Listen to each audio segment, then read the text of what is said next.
Hello and welcome all. This is Shreya Singh, and we are going to talk about green chemistry with the subtopic green synthesis of CuPc, that is phthalocyanine copper copper. So first of all, we will study something about green chemistry. So what is green chemistry? Green chemistry is the design of chemical products and processes that reduce or eliminate the use or generation of hazardous substances. Green chemistry applies across the life cycle of a chemical product, including its design, manufacture, use, and ultimate disposal. Green chemistry is also known as sustainable chemistry. Now, some advantages of green chemistry. It prevents pollution at molecular level. It is a philosophy that applies to all the areas of chemistry and not a single discipline of chemistry. It applies innovative scientific solutions to real world environmental problems. It results in source reduction because it prevents the generation of pollution. It reduces the negative impacts of chemical products and processes on human health and the environment.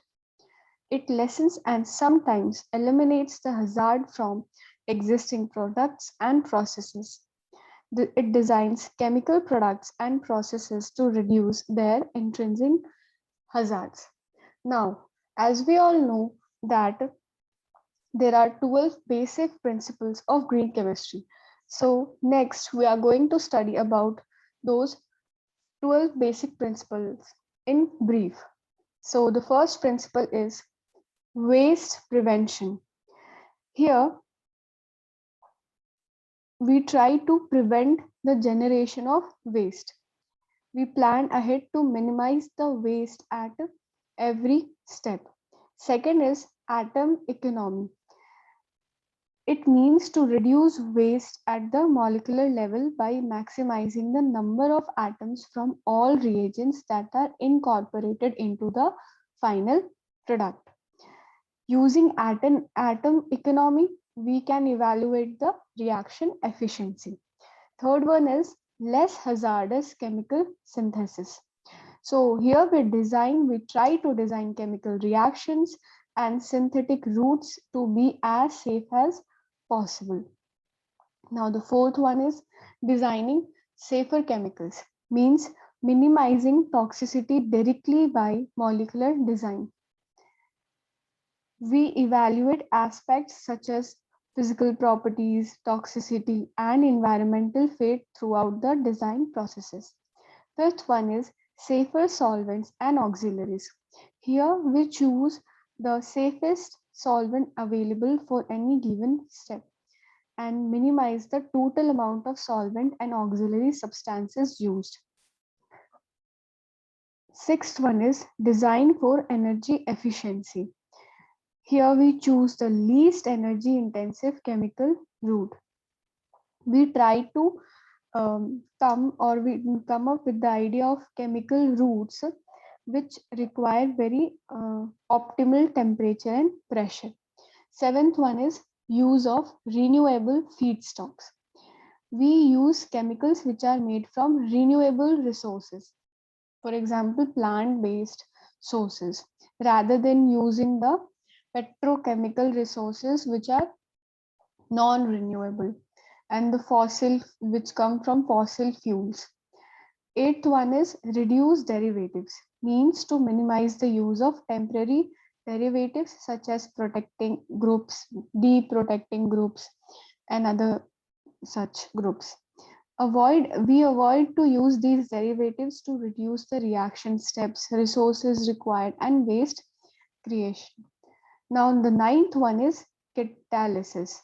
Use of catalysis instead of stoichiometric reagents in reactions. This helps to increase the selectivity, minimize waste, and reduce reaction times and energy demands. Eighth one is design for degradation, means designing chemicals that degrade and can be discarded easily without harming the environment. means which is environmentally persistent. Now the 11th one is real-time pollution prevention, means to monitor the chemical reaction in real time as they occur to prevent the formation and the release of any potential hazardous and polluting substances. Now the last one, that is the 12th principle, is safer chemistry for accident prevention. Choose and develop chemical procedures that are safer and inherently minimize the risk of accidents, and know the possible risk and assesses from them beforehand.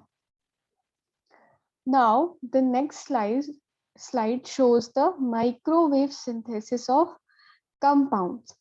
This microwave synthesis of compound is a greener method, and the principle that is used here in microwave synthesis of compound is basically the sixth principle, that is design for energy efficiency. Now further we are going to study that how it justifies the sixth principle.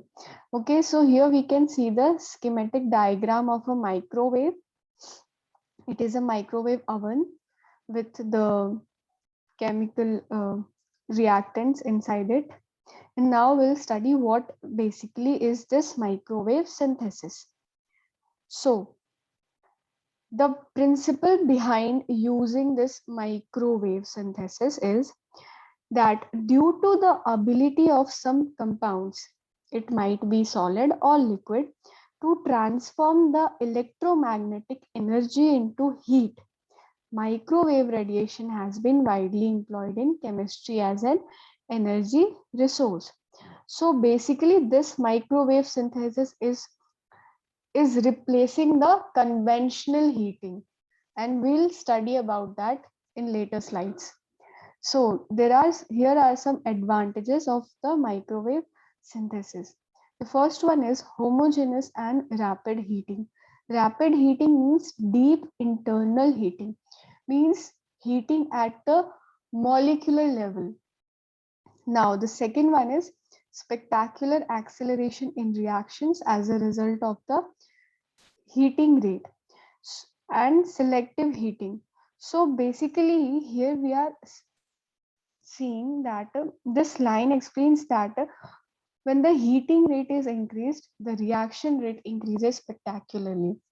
Now the third one is it produces high yields and lower quantities of side products, that is byproducts, and purification of products is easier, and in some cases selectivity is also modified. So these were some of the advantages. Now we can see here that this is a table of comparison of microwave heating and conventional heating. So the first comparison is thermal gradient under conventional heating. Thermal gradient outside to inside, that is the heating of a substance is first done at the surface of the compound in case of conventional heating. And when we talk about microwave heating, inverse thermal gradient, that is heating from inside to outside. As I told you in the previous slide that it it does deep see here, it does deep internal heating, that is at molecular level. Now second one is conduction and convection current. So the heating is done through these, and here it is molecular level hotspots. The third comparison is between the reaction time. Under conventional heating, longer processing times, and microwave heating, very short and instant heating. Fourth, no or less solvent savings. That is, here we can't eliminate the use of solvent, or if we eliminate the use of solvent in conventional heating, then it is in very few cases. It occurs very rarely. But in microwave heating, we can either eliminate or reduce the use of solvent. So here it is that no or low solvent reactions possible. Then the next point is product quality and quantity can be affected. Here higher product quality and quantity possible. Separation times are longer. In under microwave heating, very short separation times. Here high energy consumption and here moderate to low consumption. So this basically explains the sixth principle, that is energy efficiency. And here simple process configuration, here very simple process. Now there are some limitations of microwave heating too. So let us learn about these limitations. So, however, some reports consider that the relative greenness of microwave assisted transformations is a complex issue in which numerous different factors must be considered. And these factors are, first of all, the efficiency of magnetron is low, with 65% conversion of electrical energy into electromagnetic radiation. Here we are talking about the efficiency of conversion of electrical energy into EM radiation, not about the conversion of EM radiation into heat or EM energy into heat. So that is different thing. That comes under the advantages of microwave heating. But this is the limitation of microwave heating, that is the conversion of electrical energy into EM radiation is 65%. Second one is transformation of electromagnetic radiation into heat could be low in apolar system, that is non-polar system. Third one is although microwave irradiation is a safe source of heating, uncontrolled reaction conditions involving volatile reactants and solvents at high pressure may result in undesirable results. So these were some of the limitations of the microwave heating.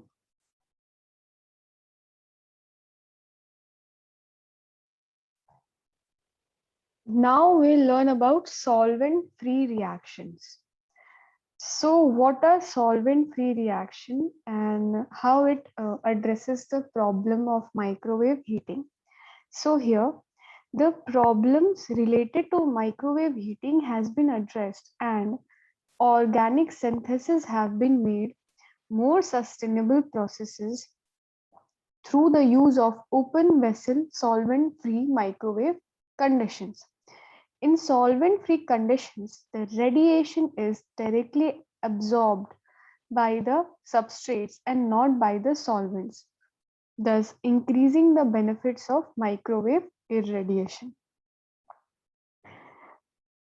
Energy savings are increased and the effects on the yield and selectivity are more marked. The absence of organic solvents in reactions leads to a clean, efficient, and economical technology. Safety is also increased significantly, and the workup is simplified considerably. Costs are reduced because of the lesser use of solvent. Larger amount of reactants can be employed. That is, we can see here, this is talking about the atom economy. The reactivity is enhanced, and in some cases, the selectivity is modified without dilution. In summary, the absence of solvent in conjunction with the high yields and short reaction times that are characteristic of microwave assisted processes make these procedures very attractive for sustainable synthesis. So here we learned about the solvent free reaction, and previously we have learned about the microwave synthesis. These we studied about these two topics in briefly because we are going to use these two methods in green synthesis of phthalocyanines of copper. So now we are going to learn about copper phthalocyanine, that is CuPc. So what are phthalocyanines? Phthalocyanines molecules are macrocyclic compounds which are composed of an inner porphyrin ring that connects four isoindole groups, giving rise to the characteristic cross-like shape. So here you can see in this image, this is phenyl, this is pyrrole, isonidole, and porphyrazine here, ring. So basically, in the non-substituted or metal-free form, this is non-substituted. There is no metal inside. The center of porphyrazine ring consists of two hydrogen atoms, which are referred as pyrrolic hydrogen atoms. See here in this is the porphyrolic hydrogen atoms. Sorry, pyrrolic hydrogen atoms. The pyrrolic hydrogen atoms may be substituted by a metal ion. Many metal ion elements may form coordination complexes with phthalocyanine, MPC. So, metal phthalocyanine. Here we have replaced this metal with copper. We can also form zinc phthalocyanine and many other metal phthalocyanines through D bonds between metal and the pyrrolic nitrogen atoms. So here you can see this is the structure of CuPc, and this is the coordination bond between copper metal and nitrogen of pyrroles. Depending on the metal ion, the molecular, electronic, and the optical properties can be tailored to some extent. Now, MPC molecules are known for their use as pigment dyes, non-linear optical materials, enzyme-like catalysts, liquid crystals, sensitizers in photochemical reaction or photovoltaic cells, and photodynamic reagents in cancer therapy. This is CuPc, or you can say it is chlorinated CuPc, which is green in color. Porphyrins are a group of heterocyclic macrocycle organic compounds composed of four modified pyrrole. See, this is porphyrins. Subunits interconnected at their alpha carbon atoms via methane bridges. See, these are methane bridges. C double bond H, sorry, C double bond C, and these are four pyrrole subunits. There are 18 pi electrons which form a planar continuous cycle. The porphyrin ring structure is often described as aromatic because of these 18 pi electron planar structure. One result of the large conjugated system is that porphyrins typically absorb strongly in the visible range of EM spectrum, that is, they are deeply colored. So this highly conjugated structure is responsible for the color of the porphyrins. Now here I have shown the market demand of CuPc. So you can see that world production of this product is over 110k tons per year. And the production countries, crude CuPc was used to be produced in Japan, Europe, and America, but now it has been shifted to mainly China and India due to lower labor cost, and also mainly as the waste regulations of these countries are not strictly followed. Yes. And now we are going to see some applications of CuPc. So phthalocyanins were one of the first man-made macromolecules that were synthesized and used as model compound to mimic the biologically important porphyrins. Recently, these species, that is phthalocyanins, and their derivatives have found commercial applications as dyes and printing ink toners in color photocopiers. They are also used in optical data storage systems, also used in photovoltaic material in solar cells, have application as materials for fabrications of LEDs, non-linear optical materials, gas diffusion electrorates, and photosensitizers in treatment of cancers. So these were some of the applications.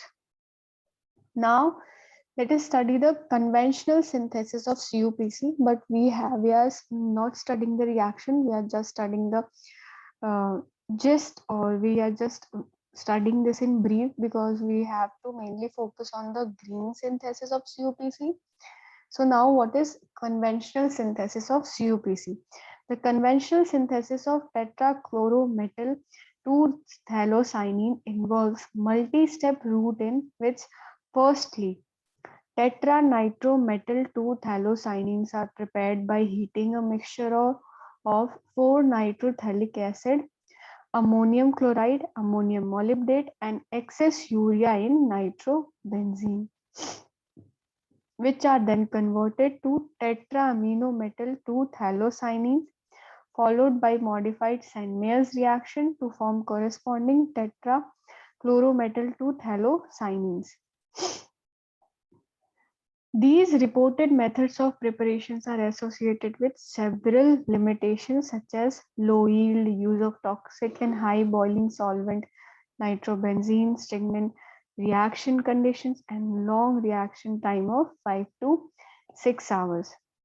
So the disadvantages, as we have studied here, the same thing: low yield, use of toxic and high boiling point solvent, long reaction time, strong reaction conditions. So basically, these are the limitations, and we have to address these problems in the green synthesis of CuPc. So now we'll study about the green synthesis of CuPc. First of all, we'll see the reaction involved. So this is the monosodium salt of chlorothalate. This is urea. This is MCl2 anhydrous. MCl2 मतलब basically it is the metal salt or metal chloride of which we have to form the phthalocyanine. It might be copper, cobalt, nickel, copper, or zinc. So here the catalyst used is ammonium molybdate, and we do the microwave radiation for 5 minutes. It is solvent free, and this is the structure of phthalocyanine, chlorated phthalocyanine. So we now perform the procedure. We perform the one pot and solvent free synthesis of high purity 2,9,16,23 tetrachlorometal 2-phthalocyanine from monosodium salt of 4-chlorothalate, which is economic phthalocyanine precursor, that is reactant. The products can be recrystallized using concentrated sulfuric acid, but due to its hazardous nature, means due to hazardous nature of this acid, its use was circumvented and highly pure products are obtained. Phthalocyanine green G is simply chlorinated CuPc. I have shown you the picture of chlorinated CuPc, the green colored pigment here. So this is green colored CuPc. Phthalocyanine green G. See, addition of Cl shifts the absorption spectrum, and that is why the color is more intense. Now we studied about the green synthesis. So why is this required? We studied about that also previously. What are the advantages? What are the 12 basic principles? Why do we need green chemistry? So basically that is it. This was my presentation, and I would like to sum up my presentation. with this slide. This is the last slide. So, green chemistry. Green chemistry is the panacea for all the ecological and climate ills that the world is suffering today in this era. And this is very well said by Ronald Breslow. He is also a very um, reputed chemist. He has won very many awards and has been given many medals in the field of chemistry and green chemistry. So, green chemistry means responsibility. Why there is no green geology or green astronomy? Why only green chemistry?